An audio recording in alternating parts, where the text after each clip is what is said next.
السلام علیکم ورحمت الله وبرکاتو. دوستانو څنګه چل دی؟ ښې وخت ساعت په ښه تېرېږي، ډېره موده پس امید لرم چې وخت ساعت په ښه تېرېږي.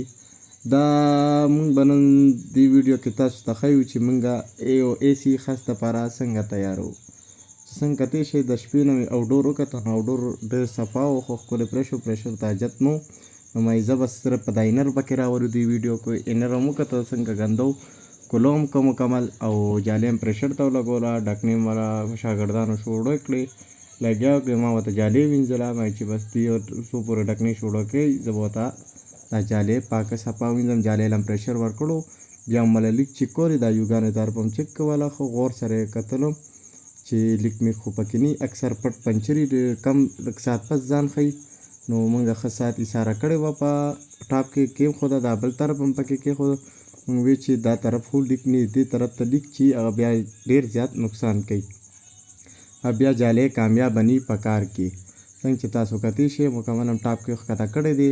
دې نه پس هم پکې سنټر چک کړ چې سنټر کې خو لیک میک نشته، چې اکثر سنټر کې لیکي نو هغه جالۍ بیا ختموي. بیا د هغې نه پس باتۍ ځای ته لاړو، پیپونه هم مله ګرم کړه، ولې چې بیا وروسته کاریګر دا پیټ کوي نو دا پیپونه نرم تاویږي. اکثر بعضې وخت دی کې ګیس تیر شي نو دا پیپونه سخت شي. د هغې نه پس هم ډکنې راواغېستې، بلور ملور هم پکې شروع کړو چې وچي مکمل دغه هم کړو، بلور هم پکې ووښو او بیا هم په مزه فټنګ شروع کړو. د هغې نه پس هم کنیکټ کړه او کولو هم پرېښوده. موږ وی چې څه مساله چې سرکټ کې څه پارټ واټ راځي چې سرکټ ورته ډایرکټ چینج کوو.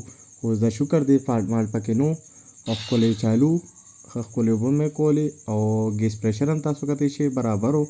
او AC موږ دغه کړو، خو ښکلی تیار هم کړو ښه برابر. نیمه ګنټه هم تقریبا دوکان کې وچلو. بیا دا جالۍ کې معمولي څه ټک مکي نو دا د پترو سره تې لرې کړو، سیدې کړو واپس او بیا یې پیک کړو او ښه ښکلې شاپرتې تو کړو چې دوړه موړه نه ورځي. نو داسې موږ خپل AC تیارو د خرڅ دپاره. امید لرم چې ولاګ مو خوښ شوي، که خوښ شوي خو مخکې دوستانو سره هم شیر کړئ او پیج فالو کې لایک یې کړئ. ډېر